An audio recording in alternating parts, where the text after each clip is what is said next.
አዎ በስመ አብ ወወልድ ወመንፈስ ቅዱስ አሐዱ አምላክ አሜን። አዎ የኛ ማህበረሰብ በብዛት ነው ያለው እስከ ሀረር በድሬዳዋም አለ፣ በጅቡቲም አሉ፣ በሱዳን፣ በግብፅ፣ በአርሜኒያ እስከ ሩቅ ኤሮጳ የኛ ዘር በጣም ተዘርግቷል። እስከ ሶሪያ አሉ። አዎ በብዛት ለኛ የሚፈልጉን ጥላቻ ማውደም፣ ክፉ ማድረግ ገና ህፃን እያለሁ ትንሽ እያለሁ በአስመራ ከተማ ሲማር በአርባዕተ አስመራ የኔ አስተማሪ የነበረች መምህር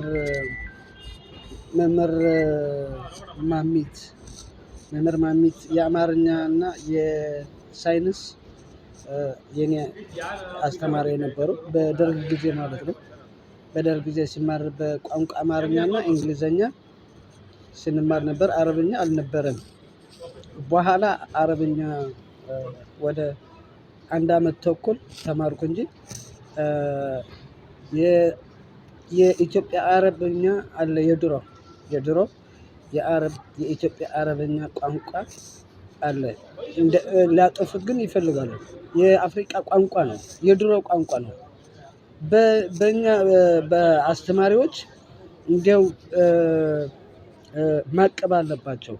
ማቀብ አስቀምጠው ትናንሾች ህፃናት አረብኛ፣ አማርኛ፣ ትግርኛ፣ ሌላ ሲዳማ፣ ሀዲያ፣ የአሩሲ ቋንቋ እስከ ጠረፍ ኬንያ ያለ ደቡብ ህዝቦች በሙሉ መማር አለባቸው። የተለያየ ቋንቋ፣ የሃይማኖት ደግሞ ወደ እድገት እንድንመጣ ጥሩ መሪዎች እግዚአብሔር ለአገራችን ለህዝባችን ጠቅላላ እንዲሰጠን ጸሎታችንን እናሳርጋለን። ጥሩ መሪዎችና ህዝብ የሚከፋፍሉና ህዝብ አስተዳደር ማያውቁት እውነተኛ አዋቂዎች መስሎ በፖለቲካና በሌላ አስተያየት ለውጭ ኃይሎች ድካም የደከመ ጎን የሚባል እርስ በርስ ጦርነት ከተደረገ የውጭ ኃይል ምን ያገኛል? የኛ ጥላቻ የኛ ደካማ ጎን ካገኘ በኋላ ሰይጣን ወደ አገራችን ወደ ህዝባችን ወረራ ይፈጽማል። ወደ ስደት በብዛት ከወጣ አገሩ ብቻው ከቀረ ወራሪ ይመጣል ማለት ነው። ይሄ የሰይጣን ወረራ ምን እንደሚባል ታውቃለህ? ሰላህታ ወራር። ቀስ በቀስ ሰው ወደ ስደት እየወጣ እንደ ጎርፍ እየሄደ አስተዳደር ክፉ ስለሆነ ሰው ተበሳጭቶ አገሩን ጥሎ ይሄዳል ማለት ነው። አሁን ድሮ የነበረ በደርግ አስተዳደር እኔ አይቼዋለሁ በደንብ አድርጌ አልረሳውም። በደርግ አስተዳደር የነበረ 1-2 የወንበዴ ህጋዊ ያልሆኑ ወንበዴዎች እንደነበሩ እናውቃለን። ከቤተ ክርስቲያን የሚረብሹ የሚገድሉ እንደነበሩና ደርግ እንዳልሆነ እናውቃለን። የደርግ ሳይሆን ሌላ ሰዎች አሉ፣ ተላላኪዎች፣ ወረበላዎች። በሌሊት ወደ ስራ ስትሄድ ይገድላሉና አማራ ገደለ፣ የደርግ ወታደር ገደለ ይባላል። ግን እንደዛ እንዳልሆነ እኔ በጽናት ሁሉ ነገር አይቼዋለሁ፣ በእውነት ማለት ነው። ወደ ውትድርና አገልግሎት ሲሄድም ወደ 8ኛ ክፍል ደረጃ ትምህርትን ተምሬ ወደ ሀገራዊ አገልግሎት ሄድኩ ማለት ነው። ሀገራዊ አገልግሎት ወደ ውትድርና ከሄድኩ በኋላ ውጊያ ሲደረግ እርስ በርስ ጦርነት የኤርትራና ኢትዮጵያ በሌላ በሱዳን በኩልም እስከ ከሰላ ውጊያ ተደርጎ ነበረ። አሁን የጂሃድ እንቅስቃሴ አንዳንዴ ይታያል። የጂሃድ እንቅስቃሴ አንዳንዴ ይታያል። በገንዘብ ነው፣ ገንዘብ ድጎማ ገንዘብ ነው። ለነጻነት ትግል ግን የሚባል በአንድነትና በቁርጠኝነት ህዝብ ከተነሳ ሁሉም አንድ ሆነን እጅ በእጅ ተያይዘን እንሸጋገር። ለሚመጣ ትውልድ ደግሞ እንደዚህ ክፉ ነገር እንዳይደረግ የጸጥታ ኃይሎች አንድ፣ ሁለት ደግሞ የሴኩሪቲ ካውንስል እና የቋንቋ አዋቂዎች በኢትዮጵያ ያሉ በሌላ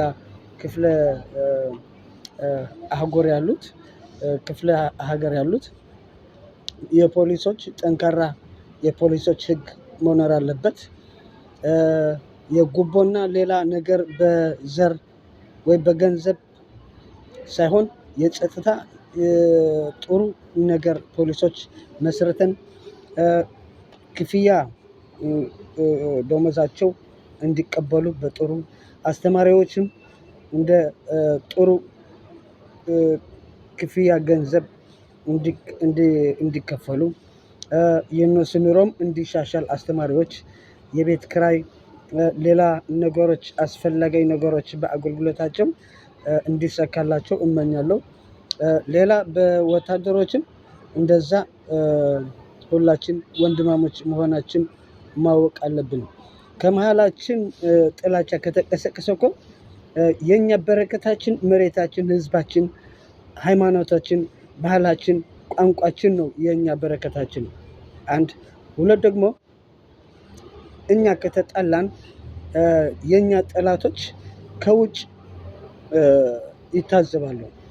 ምን አይነት ደካማ ጎን እንዳለን አይቶ ወደ አገራችን ወረራ ሊፈጽም ይችላል። በብዛት እንደዚህ አይነት ሰዎች ናቸው የተማረ ኃይል የተማረ ሰው ገንብተን ወጣቶች ለሚመጣ ትውልድ ደግሞ እነዛ ሽማግሌዎች አሳርፈን እኛ ተረካቢ አገሮችና ባህላችን ሃይማኖታችን ብቻ ሳይሆን በወታደራዊ ዘርፍ፣ በእርሻ፣ በሳይንስ፣ በቴክኖሎጂ በተለያየ ዘዴዎች ተምረን ለአስተማሪዎችን አስከብረን እንደ አባትና እንደ እናት አስተማሪዎች ልክ እንደ አባትና እንደ እናት ትላልቆች ይሁኑ ትናንሾች ይሁኑ በሌላ ቋንቋ የሚያስተምሩ ልክ እንደ አባትና እንደ እናት ማየት አለብን። እንግዳ መቀበል በጣም ጥሩ ነው። የሴኩሪቲና የምንባለው የጸጥታ ዘርፍ በጣም የደርግ ጥሩ የጸጥታ እንደነበረ ደግሞ የጀብሃ የድሮ ታጋዮችም እንደዛ ናቸው።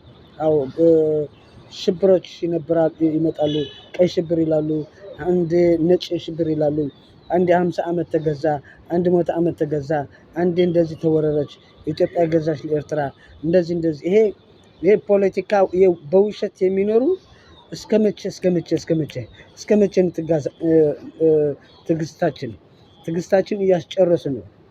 እንደዚህ አይነት አይባልም። ኢትዮጵያ ማለት አማራ ማለት ኢትዮጵያ ነው። ኤርትራ ማለት በእንደዚህ አይነት አስተያየት ያላቸው የጭንቅላት ድህነት ያላቸው ናቸው። እንደዚህ አይነት ወረበላዎች እንዲያው በፖለቲካ እንደዚህ አይነት አስተያየት ያላቸው በማህበረሰብ ህዝባችን እንደዚህ አይነት አስተያየት ያላቸው እንዳትመርጧቸው። እንዲያው ወደ ሚዲያ አይደለም ወደ የፖለቲካ ዘርፍና ወደ የተሻሸለ አስተያየት ያላቸው ሰዎች መርጣችሁ አገራችሁን በዲሞክራሲና በሰላም እንድትኖሩ እማጸናለሁ። እንደ እግዚአብሔር ፍቃድ ማለት ነው። ሁለት ደግሞ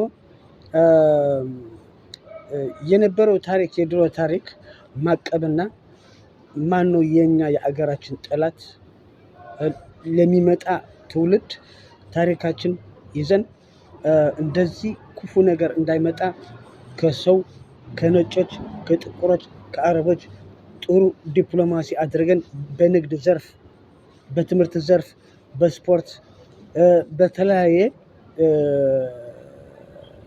ነገር ከጎረቤታችን ከአረቦች በዛም ከነጮች ጥሩ ዲፕሎማሲ አድርገን አገራችን መገንባት ህዝባችን ደግሞ ማቀፍ አለብን። እንስሳዎች ልክ እንደምታዩት ጦጣዎች አያችሁት? ይነጋገራሉ እኮ፣ ይደሰታሉ፣ ይጫወታሉ። ዘራቸውም አንድ ሊጠፋ አይፈልግም። ውሻ 6-7 ውሻዎች ከወለደች ወተት ጠጥቶ ካደጉ በኋላ እንዳይጠፉ ትጠብቃለች፣ ታጥበዋለች። በሙላሷ ውሻዎች ታጥባለች። ድመትም እንደዛ። ሌሎች እንስሳዎችም እነ ዝሆን የተለያዩ እንስሳዎችም እንደ የኛ በረከታችን ናቸው። እንስሳዎች የዱር አራዊቶች የሚባል ነገር የለም። የበረሃና የቤት እንስሳ የሚባል የለም። ሁሉ እንስሳዎች የኛ ስጦታ የእግዚአብሔር ስጦታ ስለሆኑ መጠበቅ አለብን። ሌላ እርሻዎች ሌላ አድርገን ጎረቤታችን ደግሞ እንዳይራቡ እኛ በልተን ጠግበን ጎረቤታችንን እንደኛ መጥገብ እንዳለባቸው ማሰብ አለብን። እንደ እግዚአብሔር ፍቃድ ደግሞ ለሚመጣ ትውልድ ከጥላቻ ከሌላ ብዝበዛ ወርቅ ተገኘ አንተ ወርቅ አግኝተህ ነዳጅ አለ ብቻህን አገሪቱን እንትን አድርገህ ጎረቤትን መካፈል አለበት። በኢኮኖሚ እና በሌላ መግባባት አለብን የሚል አስተያየት አለብን። ደግሞ የድሮ አስተማሪዎቼ እና ጓደኞቼ ቤተሰቦቼ እስከ ሱዳን እስከ ኢትዮጵያ እስከ ኤርትራ እስከ ሌላ አገሮች ኢሮጳ ያላችሁም በስደት ይሁን በሌላ በስራ እግዚአብሔር ይባርካችሁ። ሰላምና ጤና ለሚመጣ ትውልድ ደግሞ ጥሩ መሪዎች ልቦና ይስጣቸው። ለሚመጣ ትውልድ ደግሞ ታሪካችን የድሮ ታሪካችን ሃይማኖታችን ብቻ ሳይሆን ታሪካችን ፍቅራችን በመሃላችን እንደ ባልና ሚስት ከተዋደዱ ከወለዱ ጠላት ይደሰታል፣ ጠላት ይጠላናል። ከተዋደድን ከጨፈርን ወይም ከዘመርን ጠላታችን ለይተን እናየዋለን ማለት ነው። አሁን እናንተ ደግሞ በግብዝና ሳይሆን በትህትና እንደ ክርስቶስ ፍቅር ያሸንፋል ያሉ ጋሽ ቴዲ አፍሮ ደግሞ ፍቅር ክርስቶስ በፍቅር ነው ያሸነፈ። በትህትና በፍቅር በጾም በጸሎት ብቻ ሳይሆን ፍቅር ያሳያል። ክርስቶስ አባታችን የሁላችን አባት የቃል ኪዳን አስራቶች ስለሆን ደግሞ የእናታችን ቅድስት ድንግል ማርያም ጸሎቷ በረከቷ ከሁላችን ህዝበ ክርስቲያን ይሁን። የቀረ ጊዜያችን ደግሞ እግዚአብሔር ይጨምርብን። ቻው ባይ አይ ላቭ ዩ ኩላም